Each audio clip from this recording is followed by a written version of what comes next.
গভীর রাতের নিস্তব্ধতা গ্রাস করেছে সুদূর এক গ্রাম। নাম তার মাধবপুর। গ্রামটি পরিচিত তার সবুজ ধানক্ষেত আর শান্ত নদীর জন্য। কিন্তু রাতের বেলায় গ্রামের পশ্চিম প্রান্তে অবস্থিত শ্মশানঘাটটি এক অন্য গল্প বলে। চারপাশের উঁচু ডালপালা ছড়ানো বট আর অশ্বত্থ গাছগুলো রাতের অন্ধকারে যেন এক রহস্যময় প্রহরী। দিনের আলোয় শ্মশানটি হয়তো তেমন ভীতিকর মনে হয় না, কিন্তু সূর্যাস্তের পর যখন চারদিকে জোনাকির আলো জ্বলে ওঠে আর শেয়ালের একঘেয়ে ডাক শোনা যায়, তখন শ্মশানটি যেন এক ভিন্ন জগতে প্রবেশ করে। গ্রামের মানুষজন শ্মশানের পাশ দিয়ে দিনের বেলাতেও সাবধানে চলাফেরা করে, আর রাতের বেলায় সেদিকে ভুলেও পা বাড়ায় না, কারণ শ্মশান নিয়ে নানা অলৌকিক গল্পের প্রচলন রয়েছে গ্রামে। গ্রামের তিন বন্ধু রনি, সুমন আর আকাশ, যারা ভূতের গল্প আর অলৌকিক ঘটনা নিয়ে বরাবরই কৌতূহলী, তারা আজ শ্মশানের পাশ দিয়ে হেঁটে যাবে বলে ঠিক করেছে। তাদের এই সাহসী অভিযানের পরিকল্পনাটা হয়েছিল এক বর্ষার বিকেলে, যখন তারা নদীর ঘাটে বসে ভূতের গল্প করছিল। রনি ছিল তিনজনের মধ্যে সবচেয়ে সাহসী, অদম্য আর রোমাঞ্চপ্রিয়। তার চোখে মুখে ছিল একটা চাপা উত্তেজনা, অ্যাডভেঞ্চারের নেশা। সে বরাবরই চ্যালেঞ্জ নিতে ভালোবাসত। যদিও শ্মশান অভিযানের এই প্রস্তাবটা শুনে তারও বুকের ভেতরটা একটু ধুকপুক করে উঠেছিল। সুমন ছিল তাদের মধ্যে যুক্তিবাদী, বিজ্ঞানমনস্ক। ভূতে তার বিশ্বাস ছিল না, সবকিছুকে সে যুক্তি দিয়ে বিচার করতে চাইত। তবে বন্ধুদের পাল্লায় পড়ে, বিশেষ করে রনির জোড়াজুড়িতে, সেও রাজি হয়েছিল। মনের গভীরে তারও একটা অজানা আশঙ্কা কাজ করছিল, যা সে বন্ধুদের সামনে প্রকাশ করতে চাইছিল না। আর আকাশ, সে ছিল সবচেয়ে ভীতু, নরম মনের ছেলে। বন্ধুদের পাল্লায় পড়ে সে রাজি হলেও তার পা কাঁপছিল থরথর করে।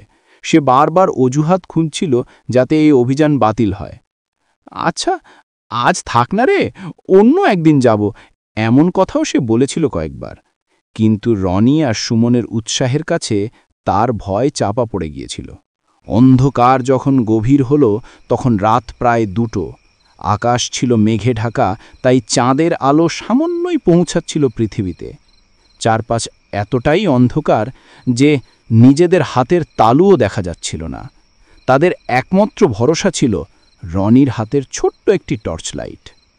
টর্চের সরু আলোকরশ্মি আঁকাবাঁকা পথ দেখাচ্ছিল। গ্রামের পথ পেরিয়ে তারা শ্মশানের কাঁচা রাস্তায় এসে পৌঁছালো। শ্মশানের চারপাশে উঁচু গাছের সারি, পাতাগুলো যেন নীরব দর্শক হয়ে তাদের দেখছে। শুধু মাঝে মাঝে শেয়ালের ডাক আর ঝিঝি পোকার একটানা আওয়াজ ছাড়া আর কোনো শব্দ ছিল না। গাছের পাতাদের মর্মরধ্বনিও যেন এক ভিন্ন সুর তৈরি করছিল। শ্মশানের কাছে যেতেই একটা হিমশীতল বাতাস তাদের পাশ দিয়ে বয়ে গেল। বাতাসটা এতটাই ঠান্ডা ছিল যে তাদের সারা শরীর কেঁপে উঠল। আকাশের মনে হলো যেন কেউ তাদের দিকে তাকিয়ে আছে, তাদের প্রতিটি পদক্ষেপ লক্ষ্য করছে। তার গলা শুকিয়ে কাঠ হয়ে গিয়েছিল। কিছু দেখতে পাচ্ছিস? ফিসফিস করে বলল আকাশ। তার কণ্ঠস্বর ভয়ে কাঁপছিল। আকাশ, চুপ করত, বিরক্ত হয়ে বলল সুমন, যদিও তার নিজেরও বুকটা একটু ধরফড় করছিল। এখানে ভূত-টুত কিছু নেই, সব তোর মনের ভুল। চল তাড়াতাড়ি কাজটা সেরে চলে যাই। তারা যখন শ্মশানের মূল অংশে প্রবেশ করল, তখন টর্চের আলোয় কিছু ভাঙা মূর্তি, পুরনো চিতাভস্যের স্তূপ আর আধপোড়া কাঠ নজরে পড়ল। সবকিছু কেমন একটা গা ছমছমে পরিবেশ তৈরি করছিল। হঠাৎ তাদের সামনে একটি ভাঙা কাঠামো দেখতে পেল তারা, যা আগে একটি চিতা কাঠ ছিল। সম্ভবত সেখানে কোনো মৃতদেহ দাহ করা হয়েছিল বহু বছর আগে। কাঠগুলো এতটাই পুরনো আর পচে গিয়েছিল যে সেগুলো যে কোনো সময় ভেঙে পড়তে পারত। সেটার পাশ দিয়ে যেতেই রনি হোঁটকে খেয়ে পড়ে গেল। যখন সে উঠে দাঁড়ালো, তখন তার হাতে একটি পুরনো কাঠের টুকরোটা হাতে নিতেই একটা অদ্ভুত তীব্র গন্ধ পেল সে। গন্ধটা ছিল পচনের, পুরনো শুকনো রক্তের, আর তার সাথে মিশেছিল একটা অজানা ভয়ের অনুভূতি, যা তাদের পরিচিত সব গন্ধের থেকে আলাদা। এইটা কি? বলল রনি, কিছুটা ইতস্তত করে, তার মুখটা ফ্যাকাশে দেখাচ্ছিল টর্চের আলোয়। সুমন কাঠের টুকরোটা হাতে নিয়ে দেখল, সেটা পুরনো হলেও সেটার ওপর অদ্ভুত কিছু চিহ্ন খোদাই করা ছিল, যা তারা কেউই চিনতে পারল না। মনে হচ্ছে অনেক পুরনো কিছু। এটা কিসের কাঠ কেই জানে। ফেলে দে রনি, এসবের মধ্যে থাকা ভালো না। রনি সুমনকে ফিরিয়ে দিল, কিন্তু তার মনে একটা খচখচানি রয়ে গেল। তারা যখন সামনে এগোতে লাগল, তখন হঠাৎই শ্মশানের মাঝখানে অবস্থিত পুরনো পুকুরটি থেকে এক অদ্ভুত আলো দেখতে পেল তারা। পুকুরটি কালো জলের, চারদিকে শ্যাওলা আর আগাছায় ভরা। আলোটা পুকুরের জলের ওপর নাচছিল, যেন কেউ তাদের ইশারা করছে, তাদের গভীর জলের গভীরে টেনে নিয়ে যেতে চাইছে।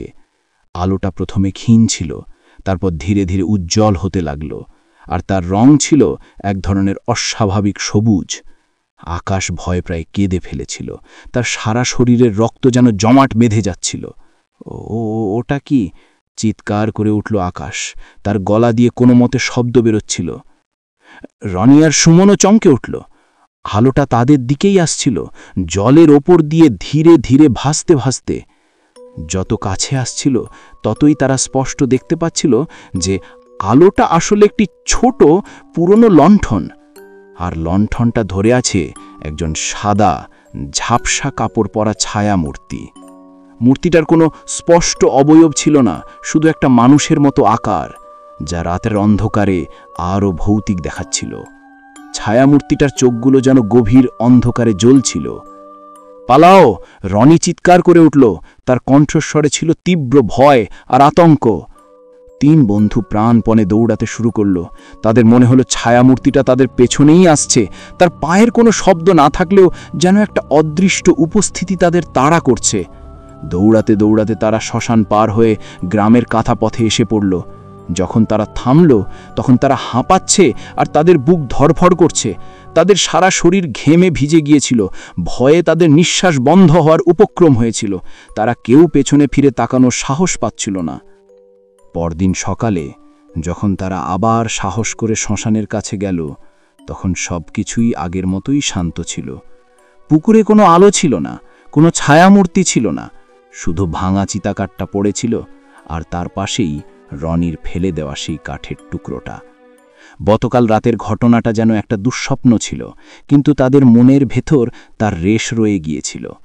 শ্মশানটি দিনের আলোয় যতটা শান্ত মনে হচ্ছিল, রাতের অন্ধকারে তার ভয়াবহতা যেন আরও তীব্র হয়ে ফুটে উঠছিল। সেদিনের পর থেকে 3 বন্ধু আর শ্মশানের ধারে কাছে যাওয়ার সাহস হয়নি।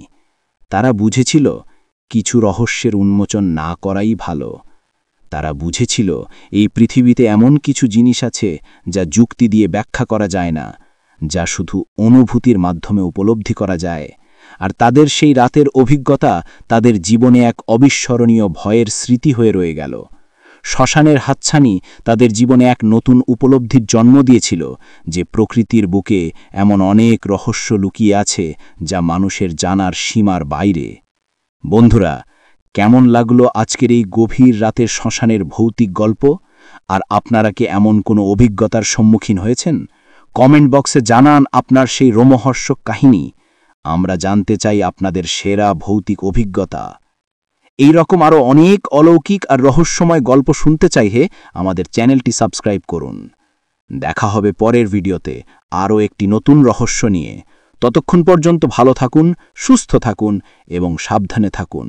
আর রাতের অন্ধকারে অজানা পথে পা বাড়াতে দুবার ভেবো, কারণ কে জানে কোন রহস্য তোমাদের জন্য অপেক্ষা করছে। শুভরাত্রি।